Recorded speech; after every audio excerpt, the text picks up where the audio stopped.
Have you ever pitched a no-hitter in baseball or softball, or maybe even been a part of a no-hitter in baseball or softball? I haven't either, but I do know what you do when somebody is in the midst of a no-hitter. When a pitcher is in the midst of a no-hitter, what they do between innings is they go down into the dugout, they sit by themselves, and nobody talks to them. Nobody comes over to them. You don't even bring up the fact that you're having a no-hitter. Like, the one thing that you do not do is go say, hey, wow, I can't believe you're pitching a no-hitter. That's incredible. Well, this walk right here is kind of like a no-hitter, and let me explain. I'm walking through a bean field right now. Soil's a little thinner, lighter here. Not quite as good of beans in this spot, but if you look over here where we're walking right now, pretty good beans. Here's the deal. This is a 59.71 acre parcel of land that is located roughly, well, as I stand here right now, Crooked Gap Farm is roughly a little over a quarter mile that way. This 59.71 acre of land it's been newly added to our farm, I guess is the best way to put it. We will be renting this ground for our farm. I just wanted to break in here and say the way that all of this came about, us being able to bid on this land, well, it's probably just best to describe it as a blessing, and we're super excited for that blessing that we have. The reason I bring up the no-hitter, though, is that this is my first walk on this farm. I spent 4 weeks trying to put together financing and funding. This land was in an auction, and approximately 15 hours before the auction was scheduled to start, I found out that I wasn't going to get the funding. And this is where, about an hour and a half before the auction, some people stepped into the gap for us to allow us to be able to make a bid, hopefully, and then work on our funding for the future. And so I went to the auction and I bid.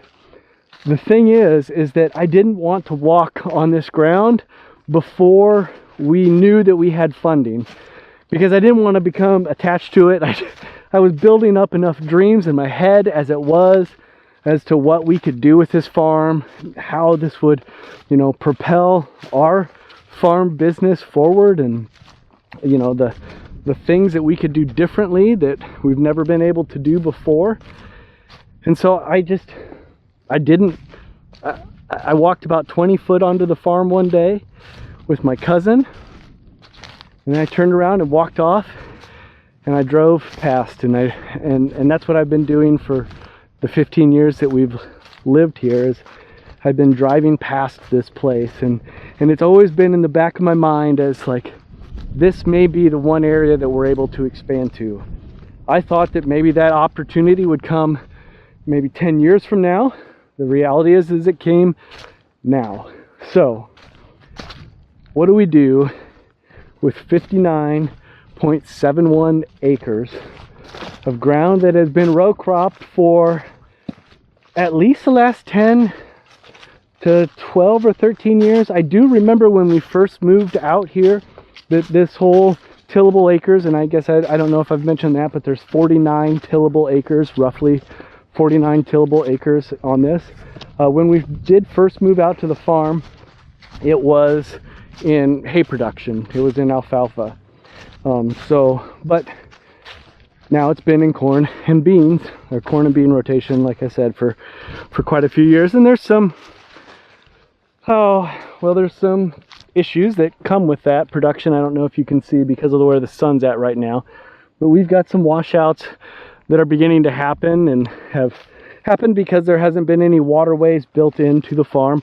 But the other thing that you can see is good beans. These beans are dried down right now. They come up to my waist. Lots of pods on the beans. It is fairly decent ground for our area. If you're familiar with how Iowa rates ground, it gives it a corn suitability rating, and we have use this number CSR2, which I don't really understand, other than that I know that the bigger the number, the better it is. The CSR2 score for this farm is around 72 for the average of the whole farm, which means you have up on the hillside over here, you have areas that are maybe 85, and then of course as you kind of slide down off this hill, as we come down here, you probably get into the 50s, and it gives you that average of 72. Again, a little bit more of some washouts there. This property also has some timber that goes along with it. Again, first time in it, we walked. There is an old pond. We're 3 years into a drought here in Iowa, especially in our part of Iowa, all of Iowa, I guess I would say. And so there is definitely some droughtiness going on in that pond, but it's still there, and the bones of it are there. I don't know how the dam is, but it's still got some water in it now with some duckweed. And so, you know, I think that there would be a future, you know, that pond fills up a little bit more, we do some management on that pond, we could run some pigs into the woods here and use this. Everything is bouncing around in my mind right now, as you can imagine. The number of acres that we manage at Crooked Gap Farm has increased from 40 acres to 60, no, by 60 acres, from 40 acres to 100 acres. And I have, I don't know, as many moments in the day that I think about what we could do here. That's how many ideas that I have about what we could do here.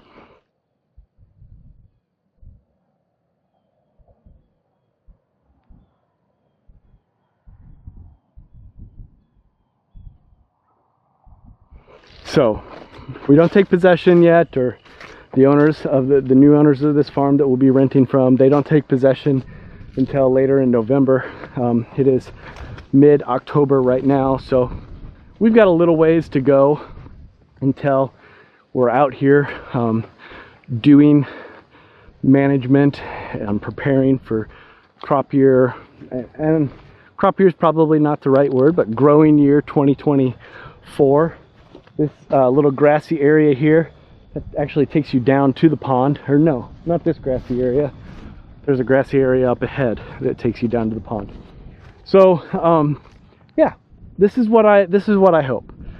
What I hope, well, I hope lots of things for this place, and I pray for lots of wisdom and stewardship on our part for this place. And what I hope to be able to do is take you on a journey of this new 59.71 acres. We have a roughly 40 acre parcel, 39 point something acres, and this is 59.71 acres.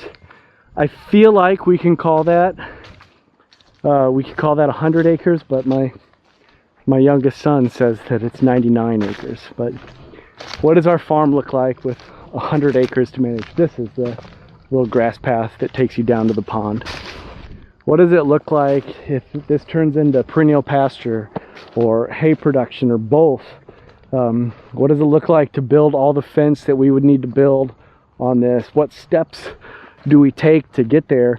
I think these are all important questions for beginning farmers, because although we are 15 years into our farm, which gives us a good market at least, or the beginnings of a good market, you know, we are starting fresh on a piece of land, and to be completely honest, we're only coming in with 15 years of experience. So I feel like we're living up to the title, beginning farmer. I know that I've just kind of talked in this video. It's more of a introduction, less of showing you what it's like. I think we'll have videos coming up where maybe I'll do a better job of giving you the lay of the land, how it lays out, where some of the problem areas are, where some of the awesome areas are of the farm, because there are definitely both of those. But I just wanted to introduce you to this farm as the sun is kind of starting to work its way down, and we are walking through, you know, problem areas like this little erosion path right here, which, I mean, like, you see the healing nature of grass that holds things together. Look at what's holding this together is grass.